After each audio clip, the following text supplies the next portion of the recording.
जैसे हम माँ में प्रेम किए हैं, भाई में प्रेम करते हैं, पत्नी में प्रेम करते हैं, पुत्र में प्रेम करते हैं, मकान में, दुकान में, रुपया में, मित्र में, सब हमारा प्रेम विभाजित है ना।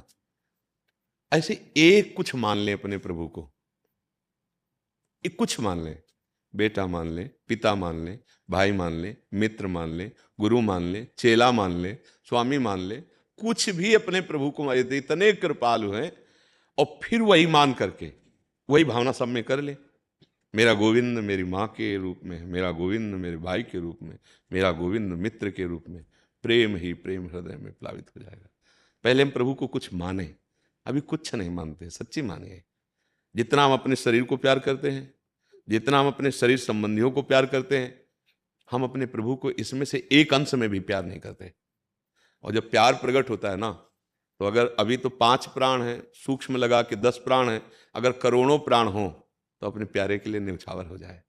प्रेम का मतलब है ना, अगर करोड़ों प्राण हो तो अपने प्यारे के लिए न्यौछावर हो जाए। तो हम अभी वो प्यार तो करते नहीं ना प्रभु से। इसीलिए प्रभु ने मांगा कि अगर आप हमसे प्यार करना चाहते हो तो जननी जनक बंद सुत दारा, तन धन धाम सुहृद परिवारा, सबकी ममता ताग बटोरी, मम पद मन ही बांध बटोरी। इसका स्वरूप यही है।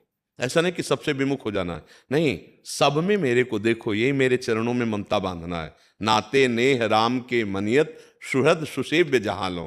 जितने भी संबंध है, और गोविंद ना हो हृदय में, अंतर ध्यान हो जाए, तो मुर्दा शरीर को कौन प्यार करेगा? चाहे जितना प्यार करते रहो, पर फिर उस मुर्दा शरीर के पास जाने में भय लगेगा। जैसे मैया कहती ना कि एकांत में मैं डरती हूँ कि कहीं अम्बा जी आ न जाए, जगदम्बा जी आ न जाए। ऐसे ही चाहे पति हो या पत्नी हो या मित्र हो, कोई भी हो, जहां उसके अंदर से भगवान अंतर ध्यान हुए, फिर उस शव के पास बैठने में डर लगता है। मान लो प्रिय पत्नी हो, रात में कमरे में शव रखा हो, आपसे कहा जाए जाओ बैठो जाके, तो आप कहोगे 2-3 लोग साथ चलो, अकेले तो कहते क्यों, वही शरीर तो है। वो नहीं नहीं, वो तो चला गया। कौन? गोविंद। गोविंद चला गया। जो इंद्रियों का स्वामी था वो आत्मस्वरूप अंतर ध्यान हो गया। अब शरीर, या पति हो तो पत्नी से कहे कि बैठो चल के, और 2-3 को कहे कि साथ चलो तो हम रो लेंगे थोड़ी देर बैठ के वहां, लेकिन अकेले, यद्यपि प्राण प्रिय है पर भगवान के जाने के बाद अप्रिय हो जाता है। और उससे कहो बनाए रखो 2-4 दिन, पैसा दे के हटवाएगी या पैसा दे के हम हटाएंगे, कि अब वो तो चले गए। कौन? उनसे परिचय नहीं था पर प्यार उन्हीं से करते थे। तो जान के कर जो तो भक्ति हो जाएगी और भगवान की प्राप्ति हो जाएगी। सब में वही रमा है, बस ये जान जाओ तो असली प्यार हो जाएगा। अभी हम क्या समझते हैं कि 2 भाग कर लिए, एक संसार भाग और एक प्रभु का भाग। माला चला दी थोड़ी देर आरती पूजा और भगवान को भोग आदि लगा दिया, ये तो हुआ परमार्थ भजन। अब हम जा रहे हैं अपने संसार के काम में। प्रेम नहीं प्रकट होगा, नहीं प्रकट होगा। हाँ, वहां चूक हो जाए तो चलेगा विग्रह सेवा में, लेकिन समाज सेवा में चूक नहीं होनी चाहिए। जिसके साथ जो धर्मयुक्त व्यवहार है वैसा ही व्यवहार, वैसा ही कर्तव्य। जैसे वे कभी अधिकारी कर रहे थे कि कभी कभी मेरा हृदय दुखी होता है कि मुझे क्रूरता लानी पड़ती है, क्योंकि अधिकार उनका इस कर्तव्य का, तो हमका एक क्रूरता ही विधि है, क्रूरता ही वजन है, क्योंकि उस समय घोर अपराधी को दंड देना है। अब दया अगर हृदय में रखेंगे तो ये सेवा नहीं बन पाएगी ना, दंड वाली सेवा के लिए तो क्रूरता लानी पड़ेगी ना। हाँ, बस यही चतुरता सीखनी है। हमारा जो कर्तव्य है और जितना हम कानून के अंतर्गत, शास्त्र या अपने भारतीय संविधान के अंतर्गत हम वैसे ही चलेंगे, उसके विरुद्ध आचरण नहीं करेंगे और सब में भगवत भाव देखेंगे। और अब जैसे भगवान रोग रूप से आए तो औषधि रूप से पूजा, भगवान दुष्ट रूप से आए तो दंड रूप से पूजा, अधर्मी रूप से आए तो हम उनको दंड देंगे, बख्शेंगे नहीं। अब हमारा अधिकार नहीं दंड देने का, तो हम उनको बंदी बनाएंगे और वहां ले जाएंगे जहां अधिकार है दंड देने का। बिल्कुल अपने कर्तव्य का ठीक से पालन करे तो आप भगवान से प्रेम हो जाएगा। जैसे अम्बरीश जी चक्रवर्ती सम्राट थे ना, पर सम्राट का सारा कार्य होता है, पर उनकी रक्षा में सुदर्शन चक्र लगा था, क्योंकि वो भगवान से प्यार करते थे।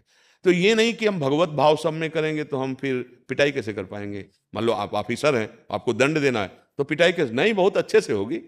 अगर हमको प्रलोभन दे दिया जाए और हम अधर्मी को छोड़ दें और फिर किसी निर्दोष की पिटाई करें, तो वो पिटाई ब्याज सहित आपके ऊपर आएगी, वो ब्याज सहित आएगी, वो ऐसा कष्ट मिलेगा कि आप बता भी नहीं पाओगे।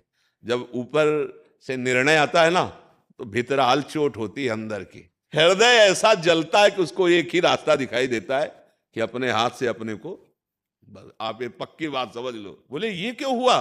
बोले कोई ऐसा पाप जिसका निर्णय यहां नहीं हुआ, ऊपर से होके निर्णय आ रहा है, अब वो सीधे बुद्धि पे बैठ गया।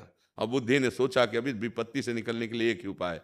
इसलिए हम सबसे प्रार्थना करते हैं, अपने कर्तव्य का पालन करो, अधर्माचरण मत करो। जिसे तुम्हें पता हो गया कि अधर्म है, अब अगर उसको किया तो कोई जाने या ना जाने, वो आपके मन पर इतना भारी पड़ेगा कि आप सह नहीं पाएंगे।